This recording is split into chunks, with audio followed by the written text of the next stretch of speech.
आज जो क्वेश्चन हमारे पास है वो है 12th फिज़िक्स का एक मोस्ट इम्पॉर्टेंट टॉपिक, उसी को हम डिस्कस करेंगे।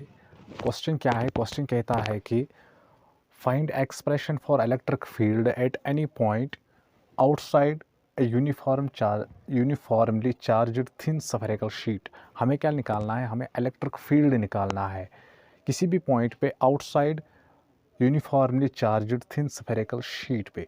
तो इस क्वेश्चन का सलूशन हम देखेंगे। सबसे पहले हम जो इसकी डायग्राम लेंगे उसमें क्या हम करेंगे, उसमें हम एक पॉइंट लेंगे स्फीयर से बाहर, जिस पे हमें निकालना है क्या? Electric field.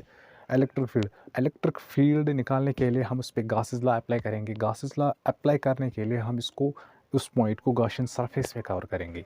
तो चलिए इसको हम देखते हैं। सबसे पहले हम स्फीयर लेते हैं जिसका रेडियस हम आर लेंगे, कैपिटल आर, और एक पॉइंट, तो इस पे हम रिप्रेजेंट चार्ज करेंगे जो यूनिफॉर्मली डिस्ट्रीब्यूटेड है।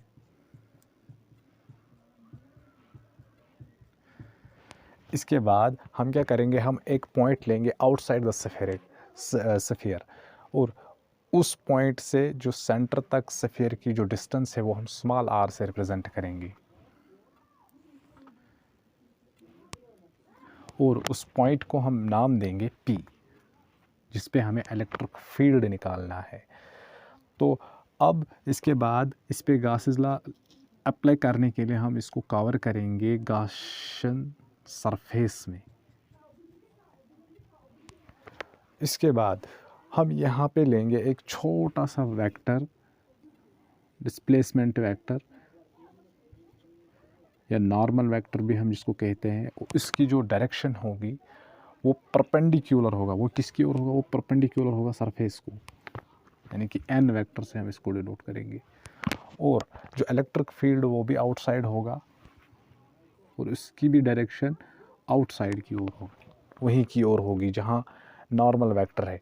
और जो नॉर्मल वेक्टर और जो इलेक्ट्रिक फील्ड के दरमियान जो एंगल बनेगी वो होगी 0 डिग्री, क्योंकि ये दोनों एक ही दिशा में है। इसके बाद हम इस पे गॉसेस लॉ लगाएंगे। गॉसेस लॉ क्या कहता है?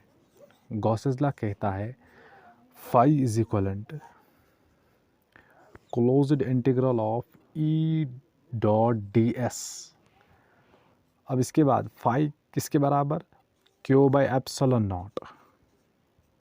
अब इसको हम लिख सकते हैं closed integral of dot product को E d s cos of theta.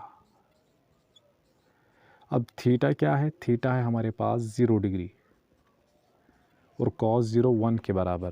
Question ख़त्म। तो यहाँ पे आएगा Q by epsilon not, E electric field बाहर कांस्टेंट, यहाँ पे बचेगा इंटीग्रेशन ऑफ डी एस, यानी कि integration of D S surface.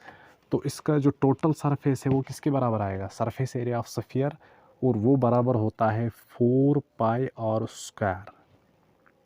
तो यहाँ पे हम लेंगे क्यू बाई एप्सिलॉन नॉट बराबर ई, और total surface area of sphere that is 4 pi R square, और जो इलेक्ट्रिक फील्ड बराबर आएगा इस पॉइंट पे जो इलेक्ट्रिक फील्ड होगा वो किसके बराबर अब आएगा? E is equal to Q by epsilon nought into 4 pi R square, और यही इलेक्ट्रिक फील्ड होगा किस पे? इस एक्सटर्नल पॉइंट पे।